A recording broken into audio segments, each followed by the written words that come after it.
জাতীয় সিরাত উদযাপন কমিটি, ঐতিহাসিক সরোয়ার্দী উদ্যান, ঢাকা।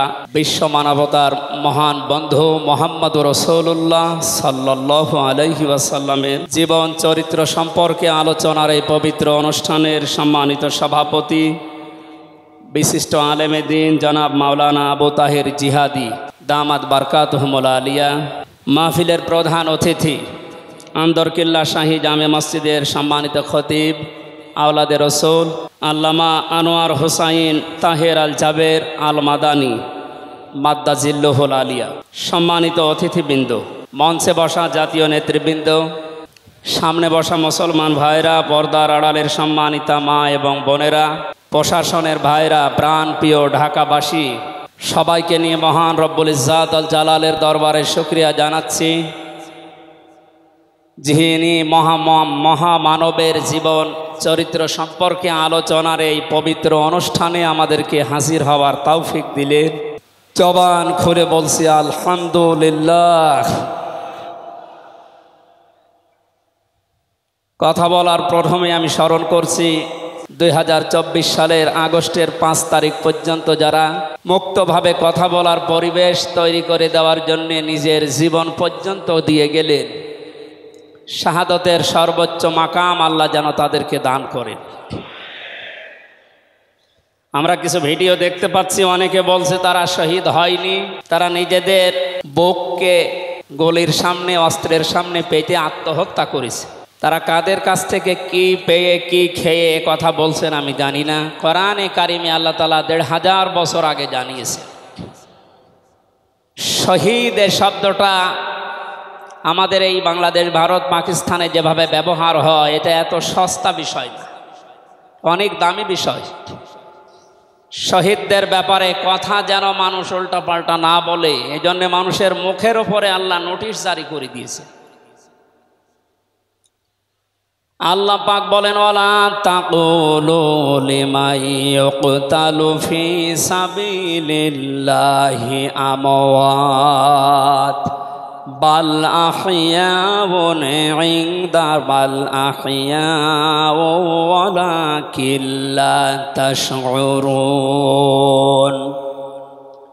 সূরা বাকারার 154 নম্বর আয়াতে আমি যতগুলো তাফসির পড়েছি, সব মুফাসসির আয়াতের ব্যাপারে একই বক্তব্য দিয়েছেন।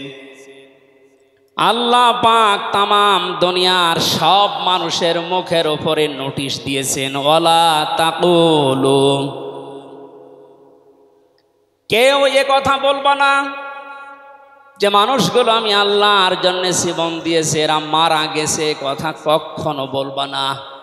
কারণ তারা জীবিত এবং তোমরা এই বিষয়টা বোঝো না, উপলব্ধি করতে পারো না।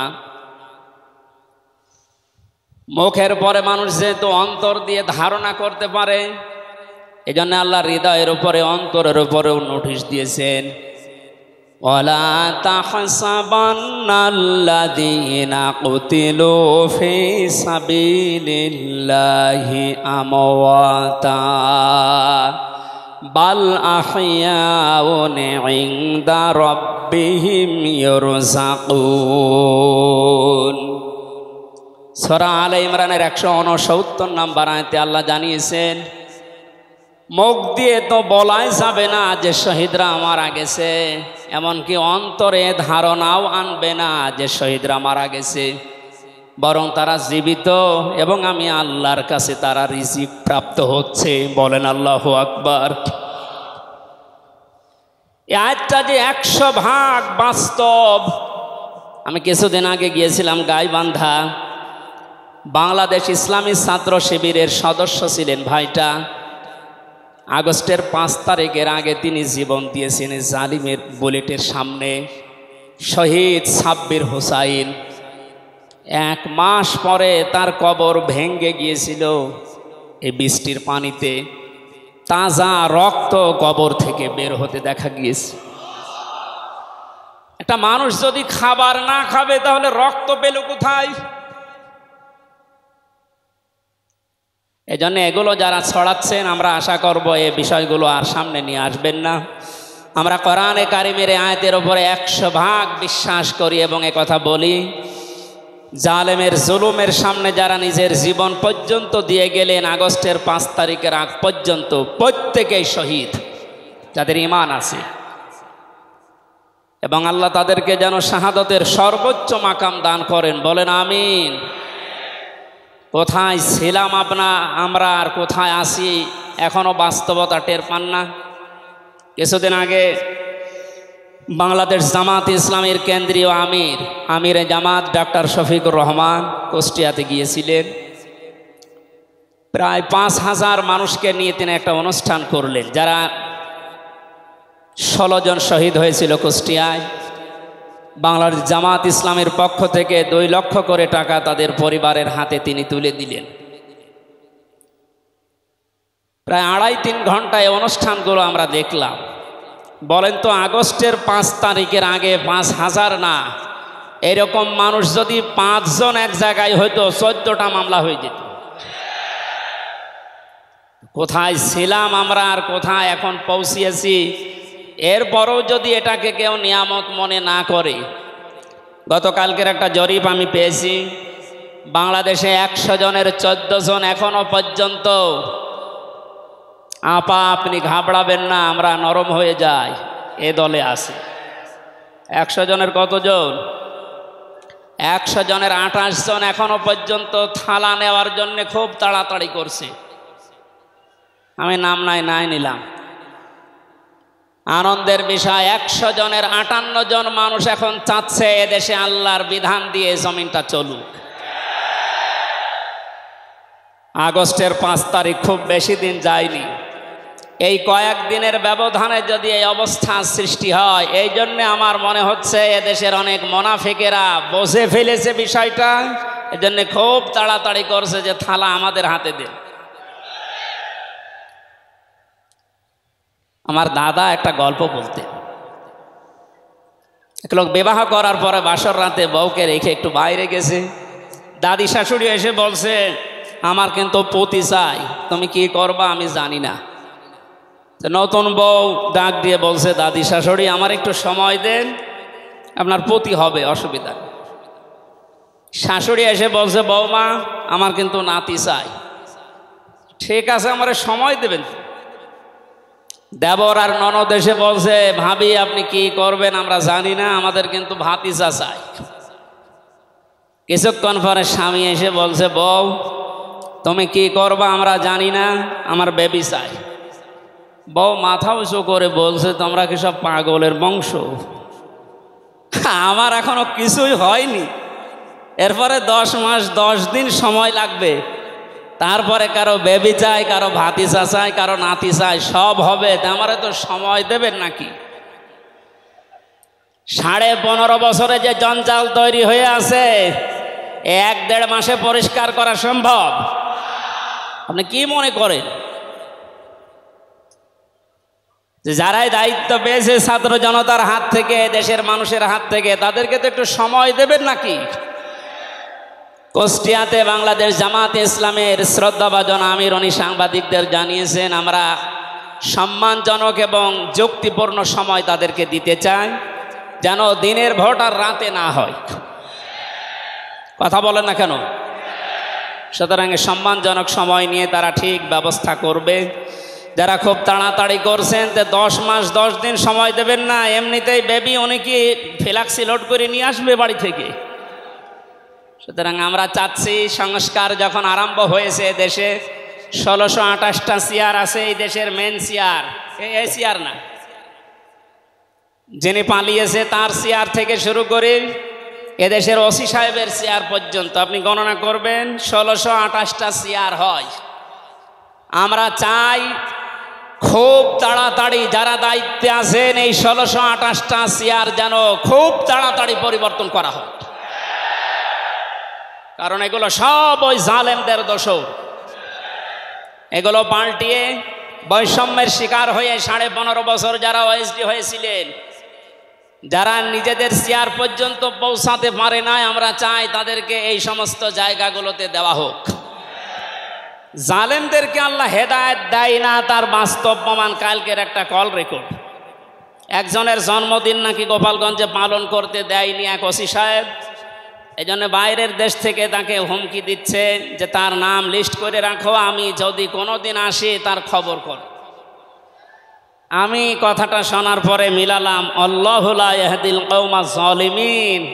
আল্লাহ যে ইহদি দিয়েছেন মোজারে, বর্তমান ভবিষ্যৎ, প্রেজেন্ট ফিউচার, আল্লাহ তাআলা জানিয়েছেন যে আমি জালেমদেরকে হেদায়েত দিচ্ছি না, দেবও না। কালকের কল রেকর্ড শোনার পরে আমার মনে হচ্ছে ওনার কপালে হেদায়েত নেই এবং আল্লাহ দেবেও না। নয়তো এত কিছু হওয়ার পরেও এই লোকটা হুমকি দিতে পারে, আপনার বিশ্বাস হয়?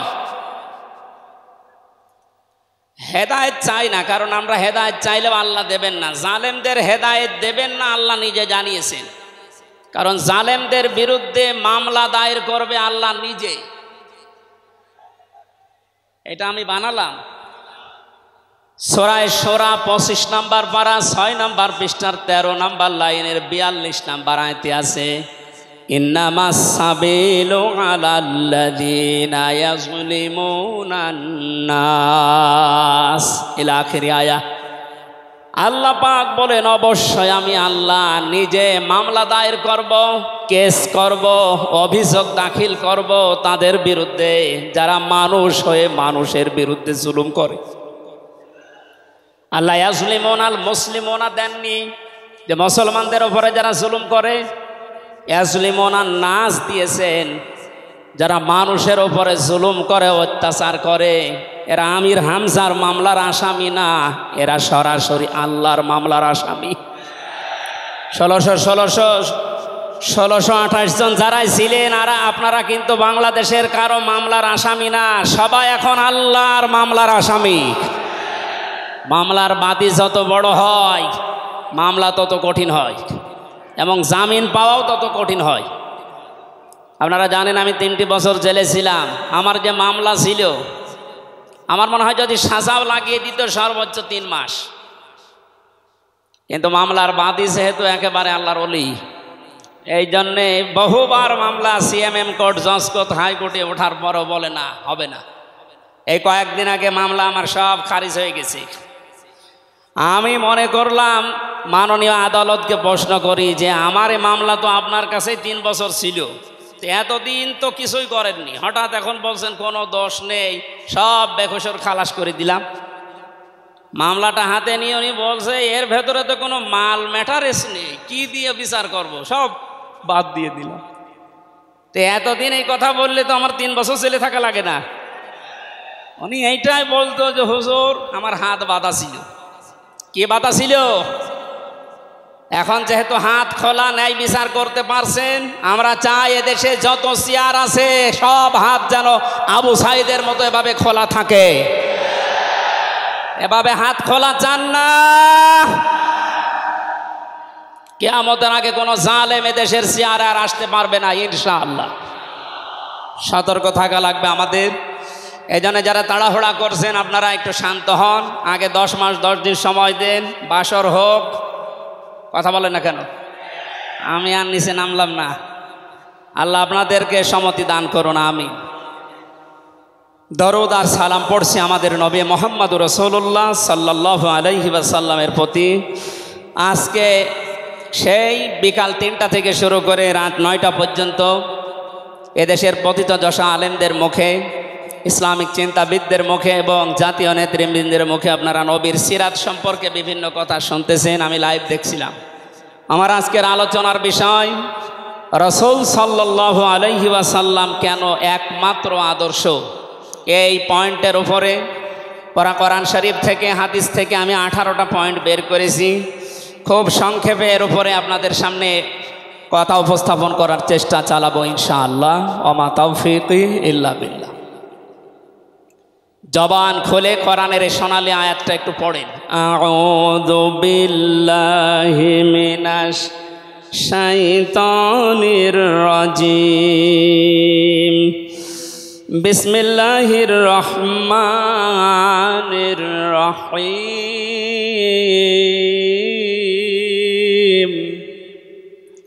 লাকাদ কানা লাকুম ফি রাসূলিল্লাহি উসওয়াতুন হাসানাহ। সাদাকতা ইয়া রব্বানা। সূরা আহজাব 21 নম্বর আয়াতের প্রথম অংশ আমরা তেলাওয়াত করলাম। আমার আলোচনার বিষয় হচ্ছে বিশ্বনবী কেন একমাত্র আদর্শ। এ পৃথিবীতে বহু মানুষকে আমরা আদর্শের সৈনিক হওয়ার ঘোষণা দিতে শুনি, তারা স্লোগান পর্যন্ত দেয় আমরা সবাই অমক সেনা, ভয় করি না বুলেট বোমা। আজকের আলোচনার পরে এটা ক্লিয়ার হবে, বিশ্বনবী বাদ দিয়ে অন্য কারো আদর্শের সেনার ঘোষণা যদি কেউ দেয়, এ মারা গেলে নবীর সুপারিশ থেকে বঞ্চিত ও চির জাহান্নামী। আমরা যেহেতু মানুষ এবং আমরা মুসলিম, আমরা জাহান্নামে যেতে চাই না। এই ছোট্ট ভুলের কারণে এই ভুলটা আজকে শুধরিয়ে নেব ইনশাআল্লাহ। সূরা আহজাব কোন সূরা বলেন তো? এটা ক্লাস চলছে, ছাত্রের মতো জবাব দেবেন। আহজাব শব্দের শাব্দিক অর্থ দল সমূহ। এর এক বচনে হচ্ছে হিজবুন। হিজবুন মানে দল। পৃথিবীতে দল আছে দুইটা। প্রশ্ন আসতে পারে বাংলাদেশে প্রায় ৭৩টার উপরে দল, আর দল দুইটা মানে? হ্যাঁ, দল একটা হচ্ছে আল্লাহর দল, একটা হচ্ছে শয়তানের দল। আমরা সামনে বিস্তারিত এই দুইটা দলের উপরে কথা বলবো ইনশাআল্লাহ। দল করা লাগবে এই ঘোষণা আমির হামজার না আল্লাহর? এ শব্দটা শুনলে অনেকে মানধাত আমলের দিকে নিয়ে যায়। হ্যাঁ, আপনি আলেম মানুষ, হুজুর মানুষ, ইমাম সাহেব মানুষ, আপনি দল দাঁড়িয়ে এগুলো করবেন কেন? কোরআনে কারিমের যদি কেউ একটা আয়াত অবিশ্বাস করে, আর ইমান থাকার কথা। আল্লাহ পাক বলেন ওয়ালতাকুম মিনকুম উম্মাতুন, তোমাদের ভেতরে অবশ্যই একটা দল থাকতেই হবে। তাহলে দল এই শব্দটা কোরআনে আছে না নেই? দল এই বাংলায় নেই, কিন্তু উম্মাতুন এ শব্দ তো আছে। আমি সেই দিন গাইবান্ধায় ওই দিন আলোচনা করার পরে একজন মুসলিম হয়েছিল, জিজ্ঞাসা করলাম। পরবর্তীতে ওই দিন আলোচনার বিষয় ছিল ভোট। উনি শিক্ষিত মানুষ, আমার জিজ্ঞাসা করছে আপনি ভোট এ শব্দ নিয়ে আসলেন, কোরআনে হাদিসে এই শব্দ আছে? এটা তো আরবি। হ্যাঁ আছে। আমানাত শব্দটা কোরআনে আছে। তাফসিরে মারিফুল কোরআন আল্লামা শফি রহমতুল্লাহ আলাইহি আমানতের প্রায় 19টা অর্থ দিয়েছেন। তার ভেতরে অন্যতম অর্থ হচ্ছে ভোট দেওয়া, রায় দেওয়া, সমর্থন দেওয়া। সুতরাং কেউ যদি ভোট এটাকে দুনিয়ার কোনো বিষয় মনে করে এড়িয়ে যায়, সে কিন্তু মরণের পরে ধরা খাবে। কথা বলেন, আমরা আখেরাতে আদালতে ধরা খেতে চাই, আমরা বাঁচতে চাই। সুতরাং দল মাস্ট বি, করাই লাগবে। যে দলের কর্মসূচি দুইটা, তারা ভালো কাজে আদেশ করবে, অন্যায় কাজে বাধা দেবে। আল্লাহর ভাষা এরাই হচ্ছে সফল কাম দল। এদেশে যত দল আছে এই দুইটি কর্মসূচি কারা পালন করে আপনি অবশ্যই দেখতে পাচ্ছেন। আপনার বিবেকের কাছে প্রশ্ন করে আপনি সামনে আগাবেন ইনশাআল্লাহ। তাহলে নবীজি আমাদের জন্য একমাত্র আদর্শ কেন? এর এক নম্বরে আমি পেয়েছি তার জীবনটা আমাদের কাছে পরিষ্কার। এই কারণে পৃথিবীতে আমরা যত নেতা নেত্রীকে মেনে চলতে দেখি, যে কোনো রাজনৈতিক দলের নেতা নেত্রী আপনি হন, ওই রাজনৈতিক দলে যাকে মানেন তার চরিত্র জীবন আপনার কাছে কিন্তু পরিষ্কার না। কথা বলে না কেন? আমি নাম ধরেই বলছি, আওয়ামী লীগ যারা করতেন, এখন আওয়ামী লীগ দেশে আছে কিনা আমি জানি না, আছে বললাম ওই যে 14%, ওরাও এখনো পর্যন্ত তওবা করে ফিরে আসার চেষ্টায় আছে। আল্লাহ যেন তাদেরকে তাওফিক দেন। আর যদি হেদায়েত না থাকে দোয়া করেও তো হবে না, আল্লাহ যেন তাদেরকে মায়ের কাছে পাঠিয়ে দেন। একটু আস্তে বলেন ভাই, এটা জোরে বলার দরকার নেই। জীবনী পরিষ্কার হওয়ার কথা বলছিলাম। যারা করতেন আওয়ামী লীগ, বলেন তো আপনার বিবেকের কাছে, শেখ হাসিনা জীবনে কোনোদিন একটা মিথ্যা কথা বলেনি, এ গ্যারান্টি আপনি দিতে পারবেন? না না, এ কথা বলা ভুল হয়ে গেল। ওনার সারা জীবনে কোনো সত্য কথা আছে কিনা আমার সন্দেহ। আমার এই 33 বছর বয়সে তো আমি কোনো সত্য কথা ওনার কাছ থেকে শুনলাম। কথা বললেই মিথ্যা কথা বল, ওইটা নয় বাদ দিলাম। আর আমি আর একজনের ধরি, বিএনপি যারা করেন খালেদা জিয়া জীবনে একটা মিথ্যা কথা বলেনি, এ কথা আপনি গ্যারান্টি দিতে পারবেন? জামাত ইসলাম যারা করে তারা এ কথার গ্যারান্টি দিতে পারবেন যে মরহুম শহীদ মতিউর রহমান নিজামী জীবনে মিথ্যা কথা বলেনি? বলেন না। চরমনাই পীরের মুরিদ যারা, তারা কি গ্যারান্টি দিতে পারে সৈয়দ রেজাউল করিম জীবনেও মিথ্যা কথা বলেনি? একজনের ব্যাপারে গ্যারান্টি আছে, আল্লাহ নিজে গ্যারান্টি দিয়েছেন, তার 63 বছরে একটা মিথ্যা কথা নেই।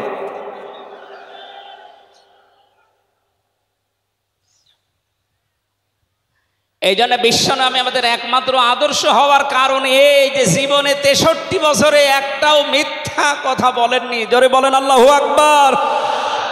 এটা যে কত বড় বিষয় আপনি চিন্তা করলে আপনি চিন্তার রেখা শেষ করতে পারবেন না। আমাদের দিনের ভেতরে 24 ঘন্টায় কত মিথ্যা আসে, আর তারপর 63 বছরের জীবনে একটা মিথ্যা কথা তিনি বলেননি। 2 নম্বরে পেয়েছি আমি, তিনি উন্নত চরিত্রের অধিকারী ছিলেন। এমন চরিত্র আল্লাহ তাকে দিয়েছিলেন। আমি 3 জন নবীর নাম পেয়েছি, আল্লাহর নামের সাথে তাদের নাম আল্লাহ মিলিয়ে দিয়েছেন। হযরত ইসমাঈল আলাইহিস সালামকে আল্লাহ ডাক দিয়েছিলেন গোলামিন হালিম, আমার সহনশীল বান্দা। হযরত ইসহাক নবীকে আল্লাহ বলেছিলেন গোলামিন আলিম, আমার জ্ঞানী বান্দা। আর মুহাম্মদ রাসূলুল্লাহকে আল্লাহ ডাক দিয়েছেন ওয়া ইন্নাকা লাআলা খুলুকিন আযীম। জোরে বলেন আল্লাহু আকবার। বৃষ্টি হচ্ছে না বাইরে? এখানে ওঠাউঠি করেন কেন? বসেন বসেন।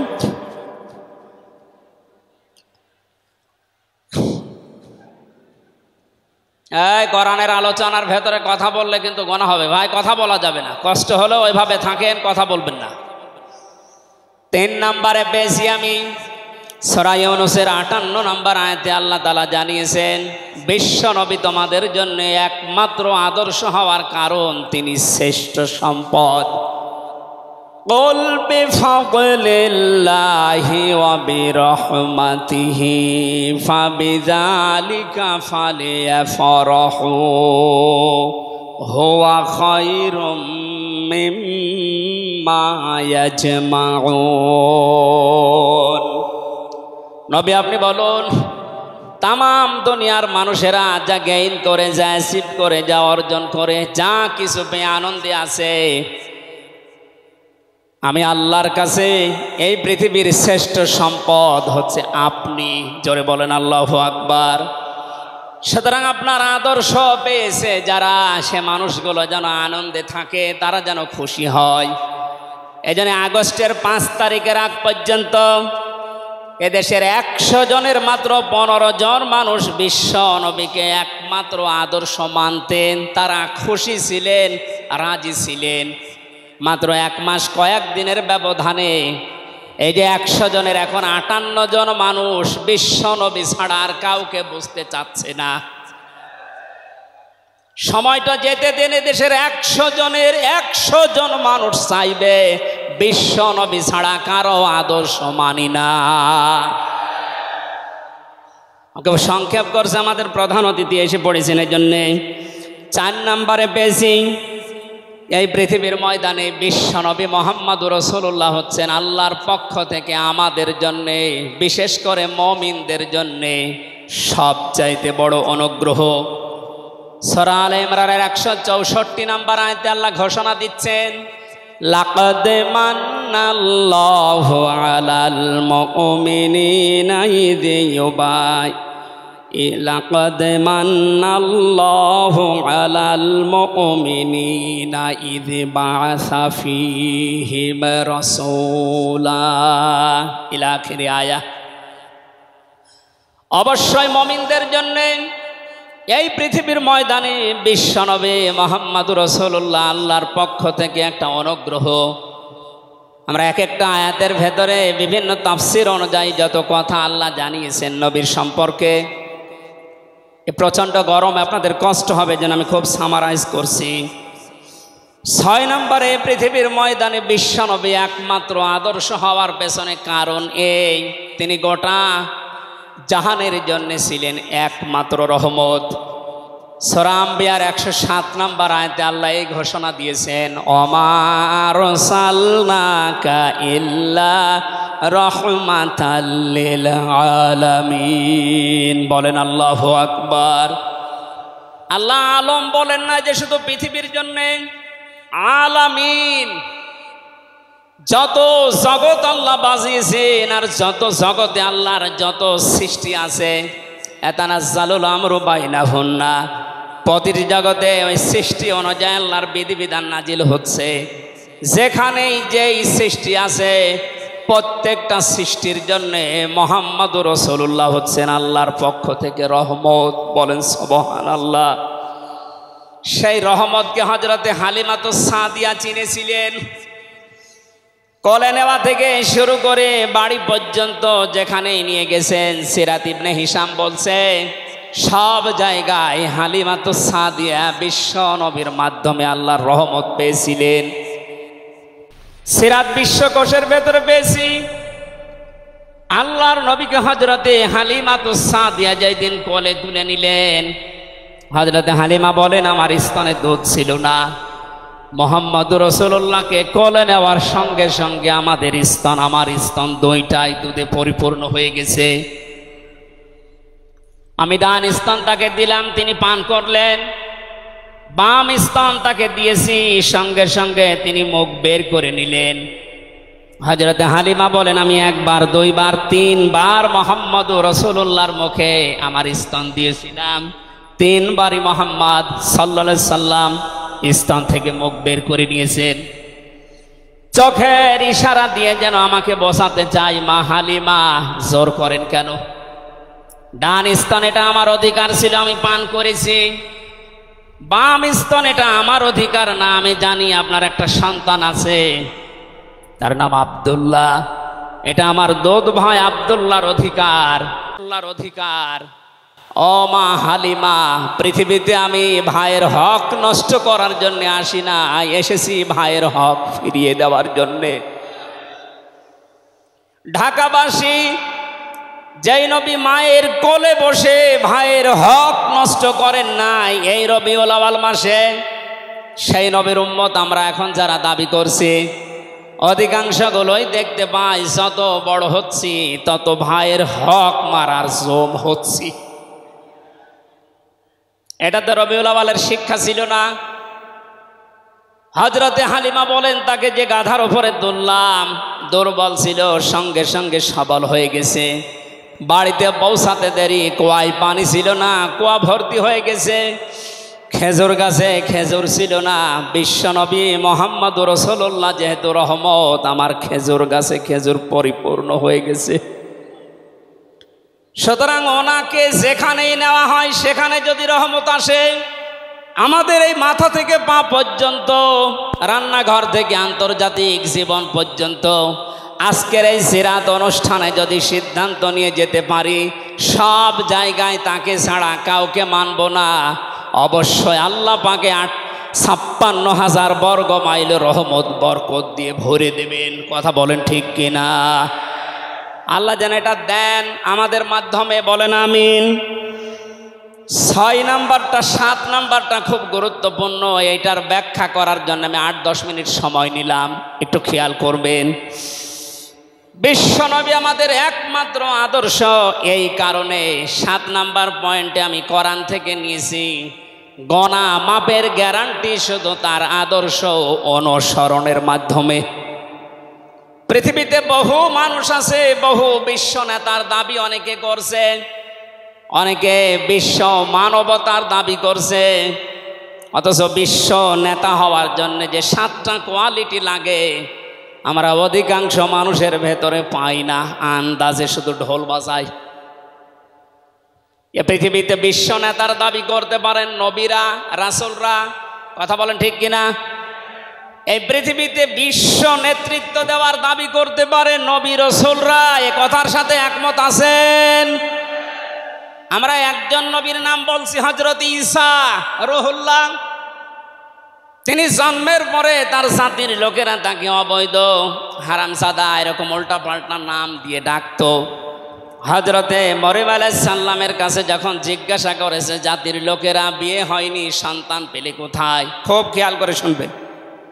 হযরতে মরিয়ম ইশারা দিয়েছিলেন দোলনার দিকে, ফাশারাত ইলাইহি ক্বালু কাইফা নুকাল্লিমু মান কানা ফিল মাহদি সাবিয়্যা। তিনি ইশারা দিয়ে বললেন, এই যে দোলনায় যে ছেলেটা আছে ওকে জিজ্ঞাসা করো ওর জন্মের পরিচয় বলতে পারবে। ওরা বলছে ছোট্ট বাচ্চা কথা বলবে কি করে। সঙ্গে সঙ্গে দোলনা থেকে হযরতে ঈসা তার এই জাতির লোকের এই কথার উত্তর দিয়েছেন, জবাব দিয়েছেন, ক্বালা ইন্নী আবদুল্লাহ আতানিয়াল কিতাবা ওয়া জাআলানি নাবিয়্যা ওয়া জাআলানি মুবারাকান আইনামা কুনতু ওয়া আওসানি বিস-সালাতি ওয়াজ-যাকাতি মা দুমতু হাইয়্যা। বলেন আল্লাহু আকবার। দোলনা থেকে হযরত ঈসা বললেন, আমি অবৈধ সন্তান না, আমি জারজ না, আমি আল্লাহর বান্দা। আল্লাহ পাক আমাকে জামানায় নবী করে পাঠিয়েছেন এবং আমাকে সামনে কিতাব দেবেন। আমাকে তিনি ওসিয়ত করেছেন, আদেশ দিয়েছেন আমি যেন সালাত আদায় করি, যাকাত আদায় করি যতদিন আমি জীবিত আছি। আমার মায়ের সাথে যেন আমি ভালো ব্যবহার করি। এখানে কয়েকটা পয়েন্টের দিকে তাকান। হযরতে ঈসা তিনি নিজের পরিচয় দিতে গিয়ে প্রথমে বললেন, আমি আব্দুল্লাহ, আল্লাহর বান্দা। আল্লাহ আমাকে জামানার নবী করে পাঠিয়েছেন এবং কিতাব সামনে আমাকে দেবেন। আজ পৃথিবীর ময়দানে যারা বিশ্ব নেতা হওয়ার কথা জানায়, যাদেরকে দাবি করা হয়, দেখেন তো এ মানুষগুলোর বাবা এক ধর্মের, মা আর এক ধর্মের। জন্ম আপনার আগে বৈধ হওয়া লাগবে, এরপরে বিশ্ব নেতা। যে 7টা পয়েন্ট আছে আয়াতের তাফসিরে, অত জোরে বলার দরকার নেই, আপনি বুঝলেই হবে। বিশ্ব নেতা হওয়ার জন্য প্রথম কোয়ালিটি থাকবে, আপনার জন্ম হওয়া লাগবে বৈধ। এ পৃথিবীর প্রত্যেকটা নবীর জন্ম ছিল বৈধ, কোন নবী অবৈধ না। কথা বলেন। অথচ এখন অনেককে এমন দাবি করে আকাশে তোলা হচ্ছে যার মা এক ধর্মের, বাবা আর এক ধর্মের। আমি বাকি 6টা নাই বললাম। ঢাকাবাসী, এবার আসেন তো সূরা আলে ইমরানের 131 নম্বর আয়াতের এই ব্যাখ্যাটা বলার জন্য আমি এই আশপাশে যাচ্ছিলাম। বিশ্ব নবীকে অনুসরণ করলে জীবনের গুনাহ মাপের গ্যারান্টি দিয়েছেন কে? এতদিন আয়াত যেভাবে শুনেছেন ওইভাবে না, যেহেতু এখন ডিজিটাল যুগ, ডিজিটাল কায়দায় শোনা লাগবে। কুল ইন কুনতুম তুহিব্বুনাল্লাহা ফাত্তাবিউনি ইউহিব্বুকুমুল্লাহ ওয়া ইয়াগফির লাকুম যুনুবাকুম আল্লাহু গফুরুর রহিম। এটা তাফসিরে ফি জিলালিল কোরআনে সাইয়্যিদ কুতুব বিস্তারিত দিয়েছেন, আমি শুধু ইঙ্গিত দিচ্ছি, একটু তাকান। আল্লাহ পাক বলেন, নবী আপনি বলুন, যদি আল্লাহকে ভালোবাসি এ দাবি তোমাদের থাকে, এ দাবি আমাদের আছে না নেই? আল্লাহকে আমরা ভালোবাসি এ দাবি আছে না নেই? আল্লাহ বলেন এ দাবি যারা করে তাদেরকে আপনি বলেন যে ফাত্তাবিউনি, তারা যেন আপনার অনুসরণ করে। আল্লাহ পাক বলেন তারা যদি আপনার অনুসরণ করে ইউহিব্বুকুমুল্লাহ, আমি আল্লাহ নিজেই তাদেরকে ভালোবাসা আরম্ভ করব। আমি যদি কাউকে ভালোবাসি তার জীবনের অপরাধগুলো মাফ করে দেই, আমি গফুর, আমি রহিম। এ পর্যন্ত বাংলা অর্থ ছিল। এবার আসেন ব্যাখ্যায়। এদিকে আসেন আপনারা, এদিকে আসেন। ফাত্তাবিউনি, আমার অনুসরণ করো, আমাকে দেখে দেখে চলো। এখন এই অনুসরণ করা লাগবে কি নবীজির জীবনের আংশিক না পূর্ণাঙ্গ? আরো জোরে বলেন, আংশিক না পূর্ণাঙ্গ? আব্দুল্লাহ ইবনে উবাইয়ের দিকে তাকান, এ লোকটা অনুসরণ করেছিল কিন্তু আংশিক, এই জন্য মুনাফিকের সর্দার হয়ে মারা গেছে। কথা বলেন ঠিক কিনা? তার নামাজ ছিল রসুলের মতো, রোজা ছিল রসুলের মতো, নবীজির পেছনে হজ করেছে, নবীজির সাথে বিশ্ব নবীর সাথে ইফতারি করেছে, কিন্তু বিশ্ব নবী এই পৃথিবীর নেতা এটা সে মানত না। আজ বাংলা সহ বিশ্বে বহু মুসলমান এই থিওরিতে আছে, তারা নামাজ রসুলের মতো পড়ে, রোজা রসুলের মতো রাখে, কিন্তু সমাজ নবীজি, রাষ্ট্র নবীজি 10 বছর কোরআন দিয়ে চালিয়েছিলেন, এইটা মানতে তারা রাজি না। এ মানুষগুলোর অনুসরণ হচ্ছে আংশিক না পূর্ণাঙ্গ? সুতরাং আংশিক অনুসরণ করলে আল্লাহ কি আপনাকে ভালোবাসা আরম্ভ করবে? না। ইহবিব এটা মোজারে, বর্তমান ভবিষ্যৎ, প্রেজেন্ট ফিউচার। যখন আপনি পূর্ণাঙ্গ অনুসরণ করার জন্যে দাড়ি থেকে মাথা থেকে শুরু করে পা পর্যন্ত, রান্নাঘর থেকে শুরু করে আন্তর্জাতিক জীবন পর্যন্ত সব জায়গায় বিশ্ব নবীকে অনুসরণের সিদ্ধান্ত নিয়ে নেমে পড়বেন, আল্লাহ তখন ভালোবাসা আরম্ভ করবে। আয়াত অনুযায়ী এদেশে এখনো যারা পূর্ণাঙ্গ অনুসরণ আরম্ভ করেননি,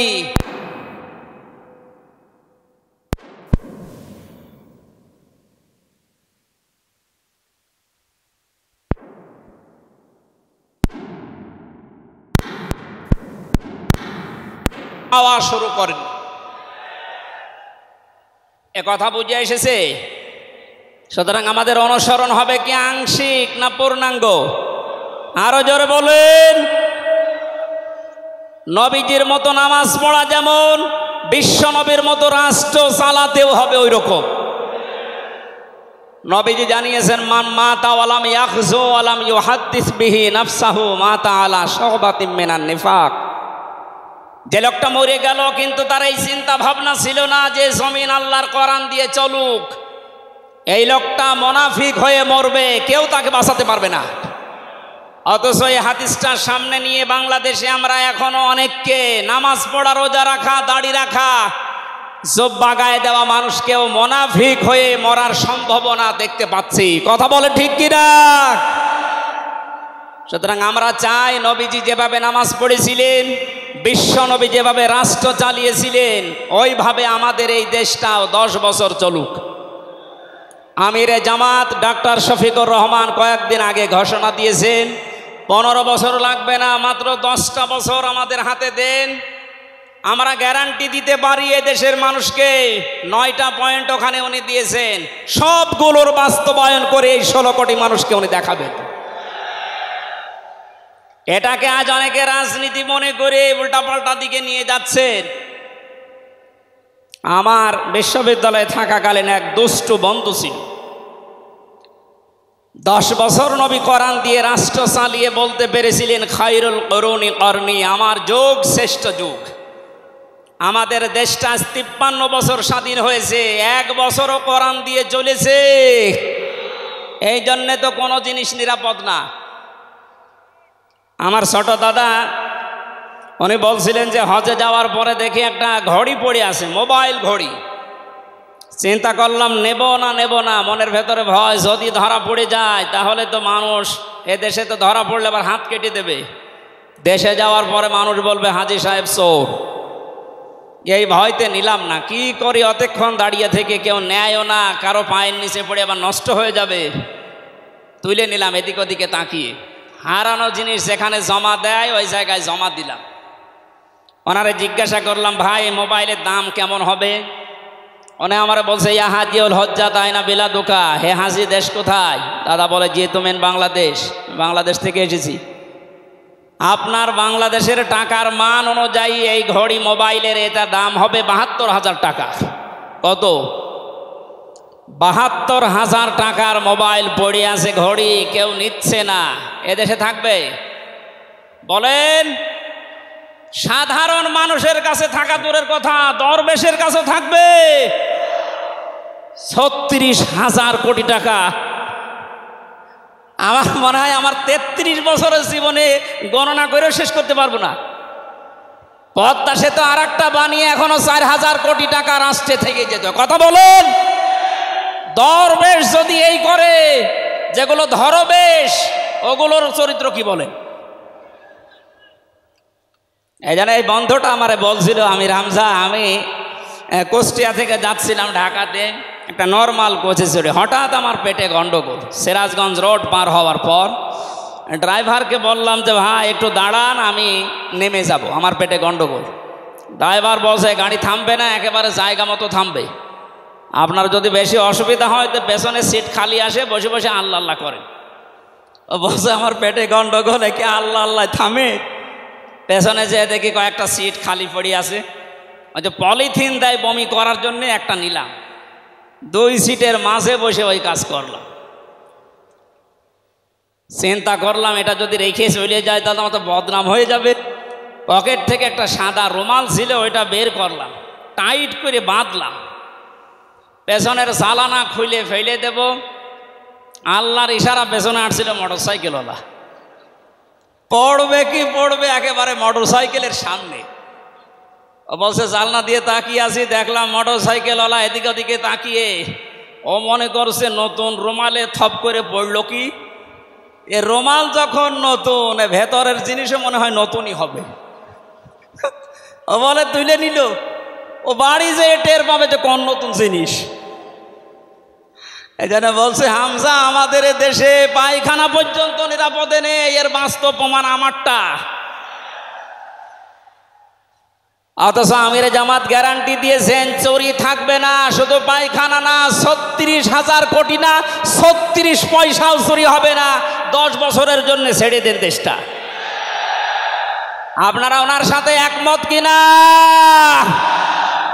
কারা কারা ওনাদের হাতে দিতে চান দেখি? লিল্লাহে তাকবীর।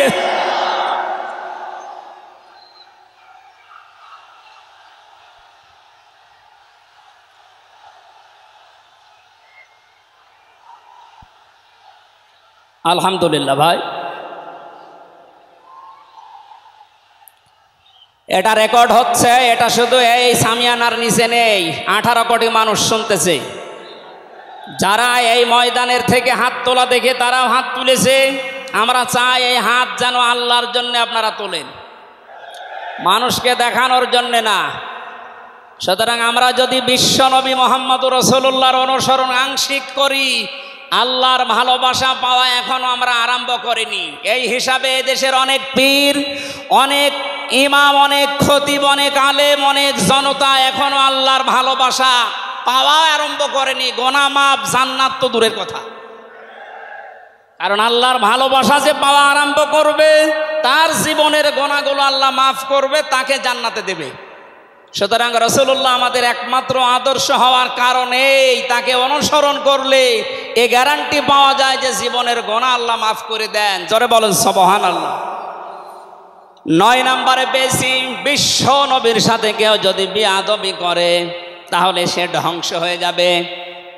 আপনি তাকান, তার আপন চাচা আবু লাহাব, এটা যদি সিরাতুন নবী মাহফিল, আমাদের ঢাকাতে এগুলো হয়তো নেই, এগুলো চট্টগ্রাম আর সিলেট বিভাগে বেশি পাওয়া যায়। রবিউল আউয়াল মাস আজকে শেষ, এ মাস আসলেই অনেককে দেখি নবীর জন্ম নিয়ে, নবীর মিলাদ নিয়ে আনন্দে আত্মহারা হয়ে যায়। পরিষ্কার ভাষায় বলছি, বাংলার মানুষেরা, নবীর মহাব্বত, নবীর ভালোবাসা মাস্ট বি লাগবেই। কিন্তু নবীর জন্ম নিয়ে, নবীর মিলাদ নিয়ে যদি কেউ শুধু আনন্দ করে মেতে থাকে, নবীর আদর্শর কোনো খোঁজ নেই, আপনি এই মুহূর্তে জেনে নিতে পারেন যে আপনি জাহান্নামী। তার প্রমাণ নবীজির আপন চাচা আবু লাহাব আর আবু তালেব। এই 2 জন চাচা নবীর আদর্শ পেয়ে খুশি ছিল না, তারা নবীর জন্ম পেয়ে খুশি ছিল। নবীর মিলাদে, নবীর জন্মে তারা এত খুশি হয়েছিল, আবু লাহাব নিজের কাজের মেয়েকে পর্যন্ত আজাদ করে দিয়েছিল। আবু তালিব নিজের সন্তান হযরতে আলীকেও কাছে রাখত না। আল্লাহর নবীর জন্মে লোকটা এত বেশি খুশি হয়েছিল, যতদিন পর্যন্ত তার আন্ডারে ছিল নবীজি, ততদিন নিজের ছেলে বাদ দিয়ে বিশ্ব নবীকে কাছে রেখে ঘুমাতো। অথচ তাদের পোড়া 2 জনের জীবন আমি পড়ে দেখেছি। 2 জন চাচা বিশ্বনবী মোহাম্মদুর রাসূলুল্লাহর দুইজন চাচা শুধু নবীর জন্ম মিলাদ নিয়ে আনন্দে ছিল, আদর্শ পেয়ে তারা আনন্দ করে নাই, মেনে নেয় নাই, জন্য দুইজনেই জাহান্নামী। বলেন নাউজুবিল্লাহ।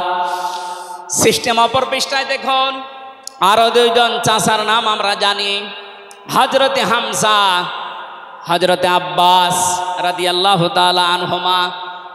এই দুইজন চাচা শুধু নবীর জন্মে মিলাদে খুশি ছিলেন না, তারা নবীর আদর্শ পেয়ে খুশি হয়েছিলেন, এই জন্যে দুইজনেই জান্নাতি। বলেন সুবহানাল্লাহ।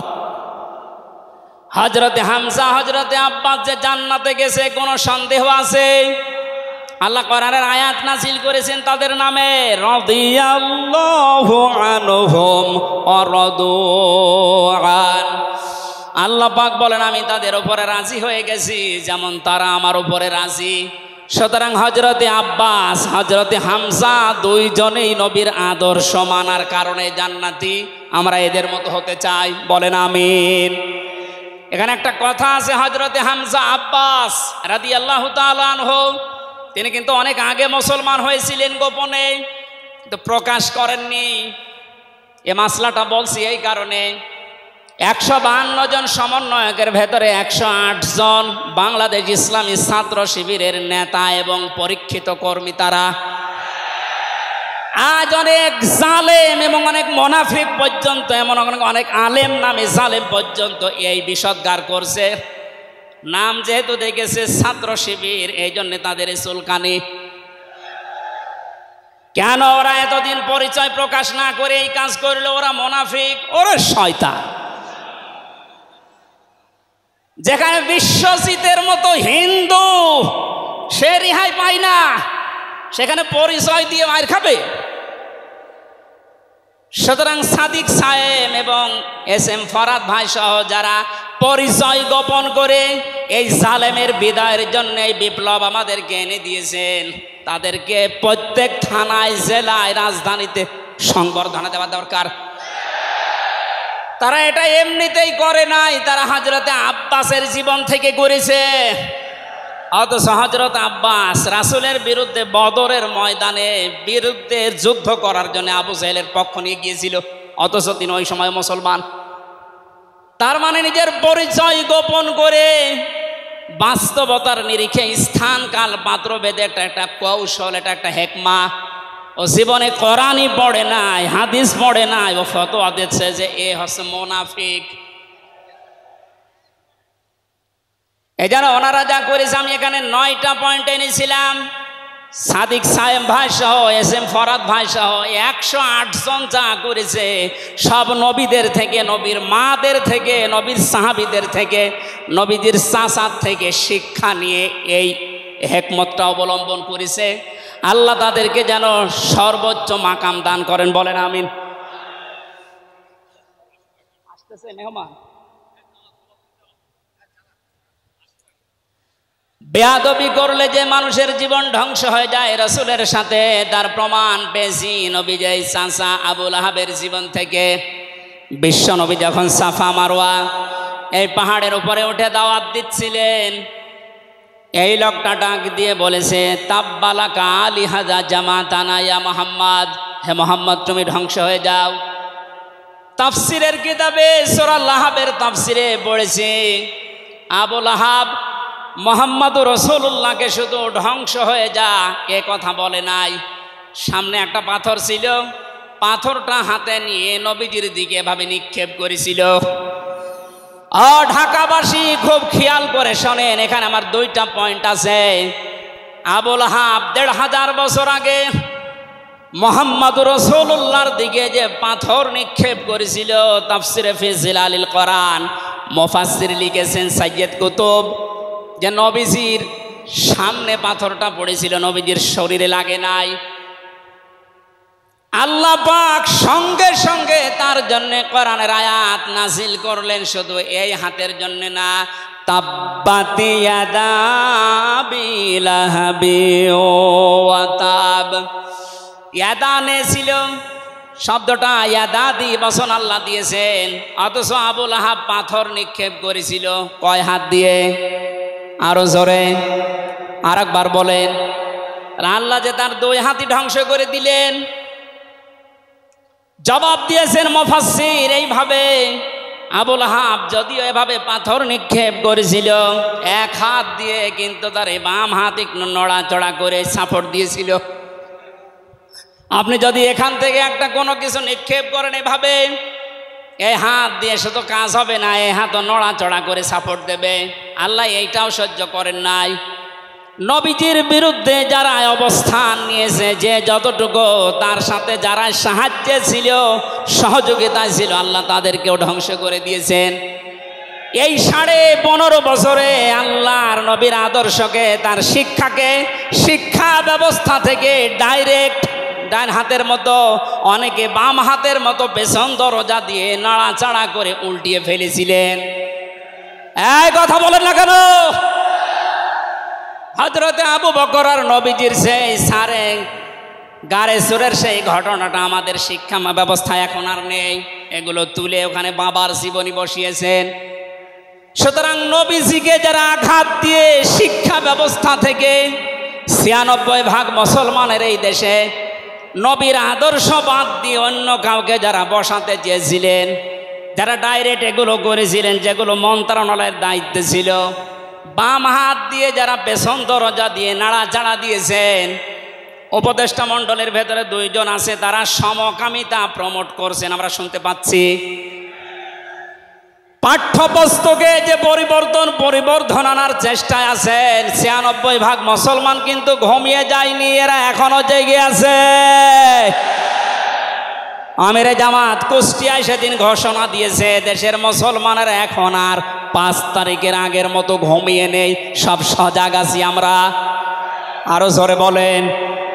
সুতরাং যারা ডান হাত দিয়ে চেষ্টা করছেন আল্লাহ বিরোধী, রাসূল বিরোধী, মানবতা বিরোধী এই কাজগুলোকে প্রমোট করার জন্যে, বাস্তবায়নের জন্যে, আর পেছনের দরজা দিয়ে যারা বিভিন্ন নাম নিয়ে আবু লাহাবের বাম হাতের মতো নাড়াচাড়া দিচ্ছেন, আল্লাহ পাক যদি ধরে আবু লাহাবের মতো ডান হাত বাম হাত সব কিন্তু ধ্বংস করে ছাড়বে।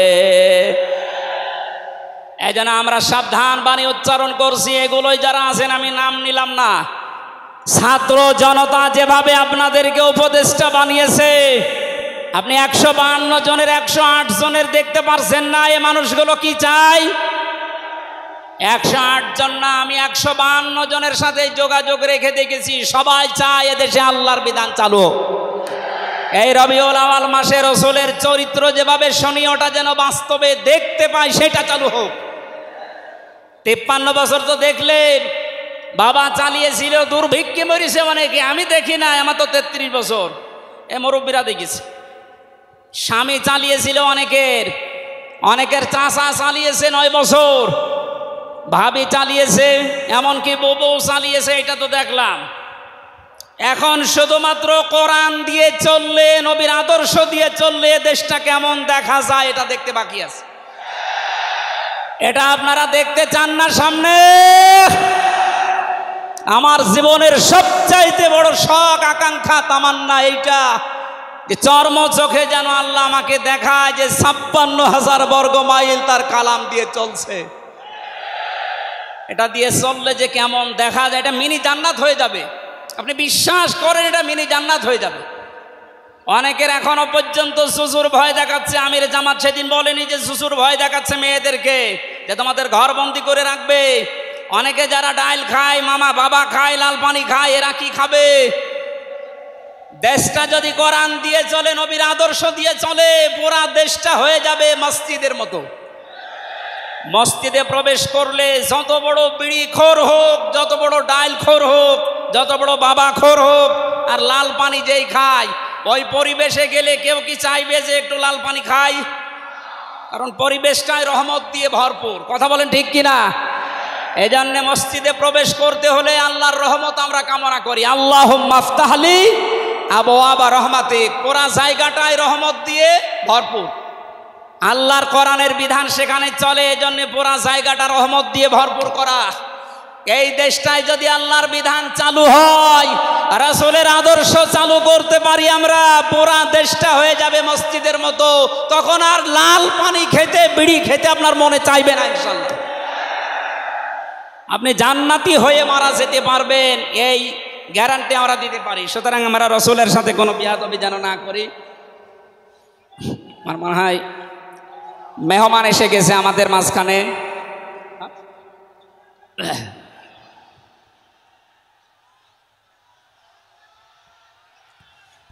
লিল্লাহে তাকবীর।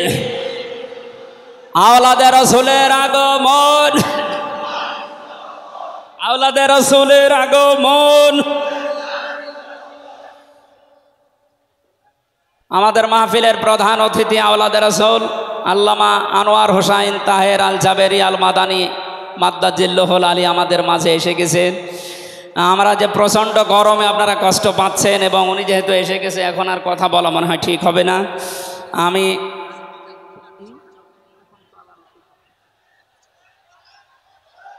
এই এখানে যা বসা আছে সব আমার উস্তাদের উস্তাদ। এই জন্য আমি কথা বলতে চান, পয়েন্টগুলো শেষ করছি। 10 নম্বরে পেয়েছি তিনি শরীয়ত প্রণেতা, হ্যাঁ বললে হালাল, না বললে হারাম, সুতরাং তার সম্মান অনেক বেশি।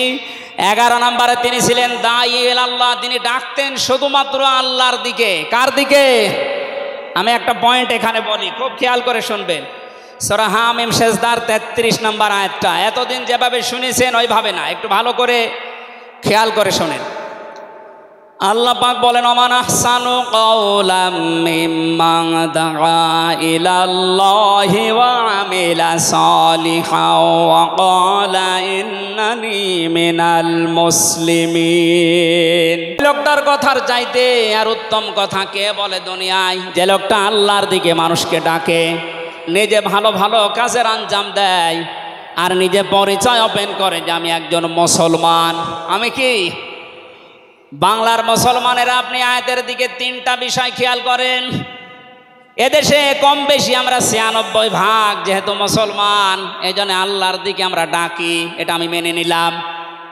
2 নম্বরে ভালো ভালো কাজের আঞ্জাম আমরা নিজের জায়গা থেকে হলেও কম বেশি দিতে পারছি বা দেই।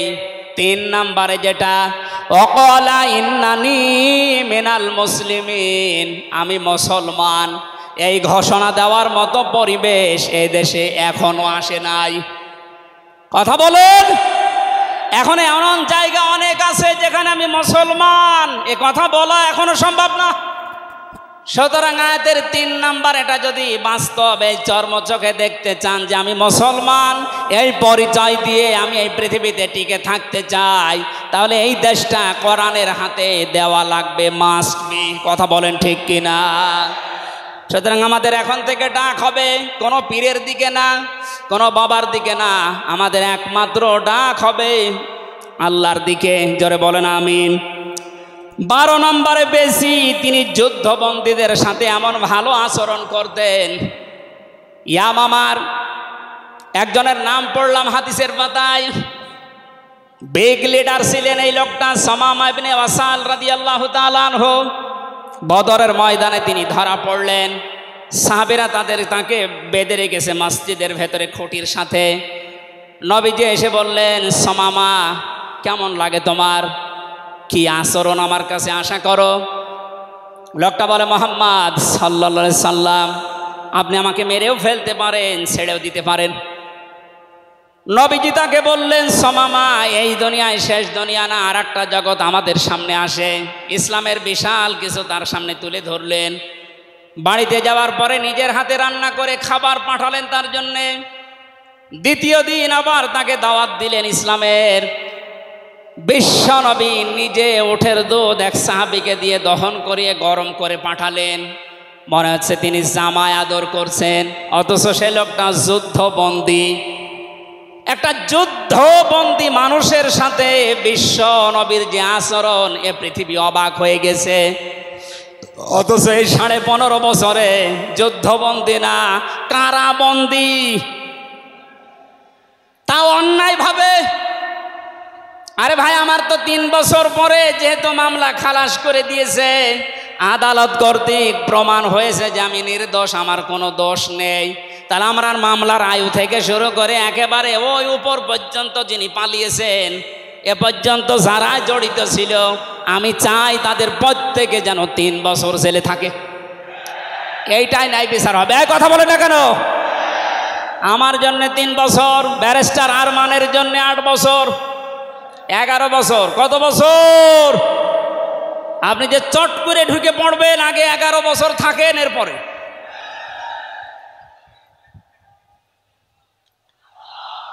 সুতরাং বাস্তবতা এইটাই। শত্রুদের সাথে তিনি যুদ্ধবন্দীদের সাথে কি আচরণ করলেন, আর আমরা অন্যায়ভাবে কারাবন্দীদের সাথে, আমি তো অন্যেরটা জানি না, নিজেরটার সাথে বলছি। এই যে মুরব্বী মানুষ বসে আছে মাওলানা রফিকুল ইসলাম খান, এই মুরব্বীর পায়ে বেড়ি দিয়ে, হাতে হ্যান্ডকাপ দিয়ে, মাথায় দড়ি দিয়ে মনে হচ্ছে গরু টেনে নিয়ে যাচ্ছে। আমার 11 ঘন্টা টাঙিয়ে রেখেছিল, অথচ নিজেরাই বলছিল যে আপনার কোনো দোষ নেই, আমরা জানি। তো দোষ নেই, আমরা ধরে রেখেছেন কেন? ছেড়ে দেন। বলে না, উপরের নির্দেশ। কোথায় পৌঁছিয়েছিল দেশটা? আর তারা এই রবিউল আউয়াল আসলে একদিন ছুটি দিত নবীর জন্মদিন পালন করার জন্য। নবীর আদর্শের কোনো খোঁজ খবর তাদের কাছে নেই। এই ওসামা ইবনে ওয়াসাল নবীজির আচরণ দেখে শেষ পর্যন্ত বাপদাদার ধর্ম ত্যাগ করে ইসলাম কবুল করেছিলেন। এই 15 বছর যদি এরকম কিছু দেখাতে পারতেন, লাখের উপরে মানুষ জেল খাটতেছে। আমার মনে হয় 100 জনের 70 জন মানুষ এই দেশে জেল খাটে, কিচ্ছু জানে না। বিশেষ করে 15.5 বছর এই মানুষগুলো আপনার দলে অন্তত না আসলেও আপনার জন্য দোয়া করতো।